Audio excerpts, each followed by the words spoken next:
V news Lahore से मैं हूं आरिफ मलिक।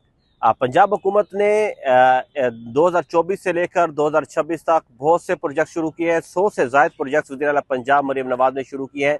इन 100 बड़े प्रोजेक्ट्स में से 5 प्रोजेक्ट्स ऐसे हैं जिससे आवाम को काफ़ी रिलीफ मिल रहा है। जैसे इलेक्ट्रिक बसेस हैं, जो 1100 इलेक्ट्रिक बसेस जो है पूरे पंजाब की तहसीलों में पहुँचाई जा रही हैं। लाहौर, फैसलाबाद, गुजरावाला, शेखुपुरा, रावलपिंडी, साहिवाल, यहाँ पर इलेक्ट्रिक बसें चल रही हैं। इन इलेक्ट्रिक बसेस चलाने का मकसद ये था, एक तो सस्ते तरीन जो है वो सफ़र किया जा सके, और ग्रीन इनिशिएटिव के तहत माहौल दोस्त ये बसें जो है वो लाई गई थी। ये वज़ीर आला का ग्रीन इनिशिएटिव विजन के मुताबिक ये इलेक्ट्रिक बसें जो मुतारिफ करवाई गई थी। दूसरा, इलेक्ट्रिक गाड़ियाँ, वो भी 1100 के करीब जो वो गाड़ियाँ तकसीम की गई हैं। 100 गाड़ियाँ जो ख़वातीन में तकसीम की गई हैं।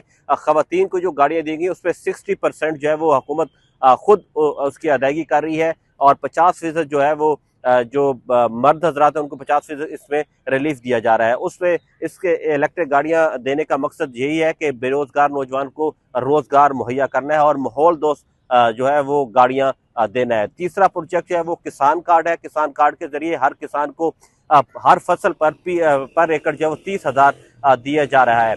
किसान और काश्तकार इस कार्ड के जरिए जो है वो हुकूमत पंजाब की जानिब से ये कहना है कि उससे खुशहाल हो रहा है।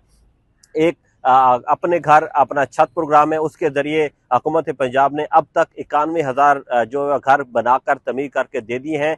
ये 5 मरला शहरी और 10 मरले तक देही इलाकों में जब वो आम लोग जो है वो कर्ज ले सकते थे। 15 लाख रुपए तक का कर्ज जो है वो हुकूमत पंजाब ने दिया है इसके ऊपर, ताकि लोग अपना घर बना सकें। और 5वां इनिशिएटिव जो है वो साफ सुथरा पंजाब। इस साफ सुथरा पंजाब जो है तकरीबन इसके जरिए 57,000 टन जो है वो कचरा उठाया जाता है, जिससे गैस भी बनाई जाती है और बिजली भी पैदा की जाती है, और पूरे पंजाब के अंदर एक सफाई का मैकेनिज्म बनाया गया, और ये पंजाब के तमाम तहसीलों में सुथरा पंजाब जो है वो फैलाया गया है, ताकि पूरा पंजाब जो है वो साफ हो सके। ये बड़े प्रोजेक्ट हैं वज़ीर आला पंजाब मरीम नवाज की जानिब से, इनसे आवाम को रिलीफ मिल रहा है।